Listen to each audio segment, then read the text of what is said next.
This is really cute. Please don't ever change. For those that tuned in, you know that the court got off to a really rocky start. At the beginning, there was no sound, and then there was kind of sound. It sounded like at some point we were in somebody's pocket. And then by 11:35, 35 minutes after the hearing was supposed to commence, we finally got sound. But it sounds like we came in after some arguments were already taking place.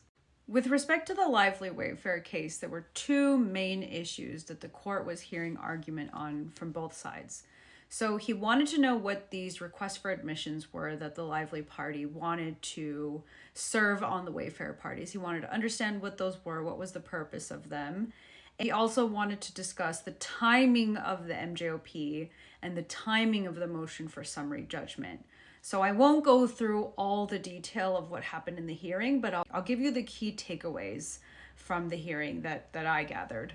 So Attorney Nathan, that was representing Lively, said that they want these requests for admissions presumably to shorten trial, and by authenticating documents, having the Wayfarer parties agree to the truth of the authentication of certain documents, that would save all the parties time and expense when we get to a trial. So the court kind of latched onto that, liked that, because it would spare the court from having to deal with issues of authentication right before trial or during trial, and asked Fritz to respond to that. And Fritz said, on behalf of the Wayfarer parties, if you're willing to limit requests for admission to just that, then we can agree with that. We can get on board.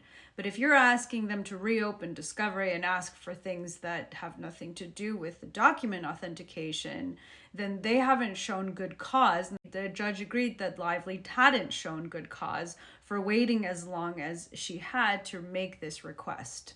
And he said, while there isn't good cause from a practical perspective, we're dealing with a trial that's coming, MSJs that are coming, and we want to streamline this. So isn't this a way that we can do that? And that makes sense from an efficiency standpoint.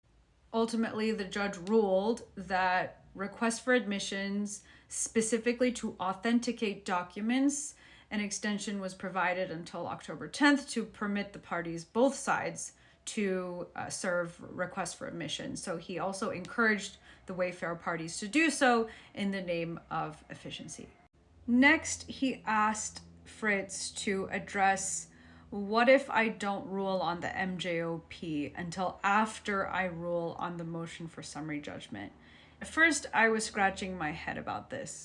Fritz argued what I would have argued, which is, Your Honor, this is going to streamline the issues at summary judgment for you, because let's say there are 15 claims and it goes down to 8 or 5. Why wouldn't you want to review a motion for summary judgment with far less claims than you could now? The judge seemed really reluctant to change his scheduling order with respect to the summary judgment motions.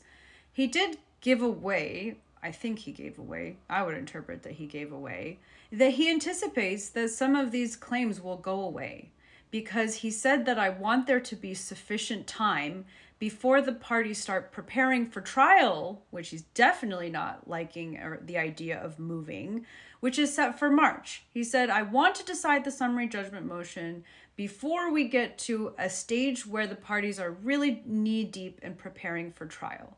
Meaning, I think, reading between the lines, that he anticipates that some of the claims will be reduced once he goes through the summary judgment motion process. The judge did agree with Fritz that he would not deny an MJOP on the basis that it was untimely. So he did agree that that argument out of the window. But he was mostly concerned about the timing of it, and he did not want to move the motion for summary judgment deadline. Then the discussion turned to, why would we move the MSJ deadline otherwise? So assume that I'm not going to rule on your MJOP, assume that you have to file your MSJs anyways. Are there any other reasons why you would want to move the MSJ deadline? Fritz raised the point about, well, we're still in expert discovery, so, it would be good to complete those. So the judge dug a little bit into, well, what exactly do you want your experts? What are they going to say that would support a motion for summary judgment? Now, that's a whole nother aside conversation about how expert evidence is used and whether or not there's a lot of value at a motion for summary judgment stage. We can talk about that in another day, but that's what he started talking about is, well, what are your experts going to say, and do you actually need them for a motion for summary judgment? Typically, you wouldn't need experts at a motion for summary judgment, but maybe the claims here would necessitate that. For example, if you can knock out a damages element to some of these claims, you don't have the claim at all. So if you have expert testimony that doesn't create an issue of fact, let's say the experts agree on something and there's no fact issue with respect to damages, and if damages aren't proven, and that's an element of some of these claims, then that claim goes away. So there are kind of possibilities where expert testimony could assist with that, and I think that's what he was trying to suss out, whether he needed to consider the importance of completing the expert testimony before the motions for summary judgment are filed. So in summary, the judge granted the request for an extension with respect to the request for admission, specifically as it related to authentication of documents to October 10th, and said if the parties stipulate otherwise, then they can ask for more things. But that's what he limited the extension to. And then he denied the extension of the MSJ deadline, keeping it to November 5th, and said that if the parties stipulate to November 12th, for example, then the parties should write a letter to the court. The court will consider whether it would accept that extension to November 12th. So, I mean, we're talking about a week. I don't even know why he told them to do that, but whatever. So he's keeping very, very close to his schedule. He didn't want to deviate from that too far. The last thing is that he denied Lively's request to dismiss the MJOP without prejudice. He denied the request to fold in the arguments into the MSJ and is going to keep the MJOP and MSJ separate, which was what we all said was going to happen. However, he gave some time to the other side to oppose the MJOP. Now, this is the part that I want to go back and look at the transcript. I don't know if I heard it incorrectly or I wrote it incorrectly. The judge said it incorrectly, but he said that the response to the MJOP would be moved to November 19th with a reply date of November 26th. So I would have assumed that that would be October 19th with a reply date of October 26th, but I heard November. If it is November, that means that a motion for summary judgment is going to get filed by the Wayfarer parties, and then Lively will have to oppose the MJOP after the motion for summary judgment has been filed. Kind of weird, but that's what the judge wanted. In any case, we will see a repeat of the arguments from the MJOP in this motion for summary judgment to preserve all of those arguments. And then we'll actually see those arguments buttressed with evidence by the Wayfarer parties, and the Lively party will have to respond both to the MJOP on a purely legal basis, proving that amendment won't cure that, and also from a summary judgment perspective, using evidence to create an issue of fact.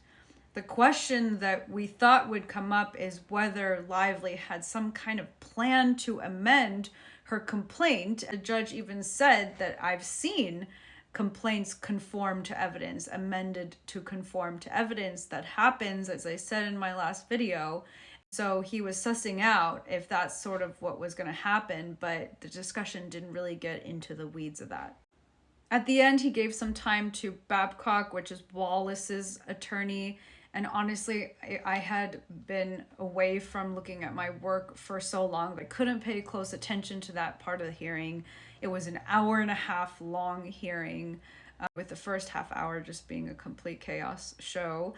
But it seemed to relate to the motions, similar kind of questions about what experts do you need for summary judgment, and the judge made some kind of statement about getting to the motion to dismiss Wallace that's been pending for some time. So that's in a nutshell, what the hearing was about. If you listened in, you have specific questions, or if you have questions based off of my kind of confusing quick recap, please let me know and I will do my best to respond. All right, Fritzies, what's our emoji gonna be? It's gonna be stars, sparkles, heart eyes. Real talk, he did a really good job. Okay, I gotta go back to work.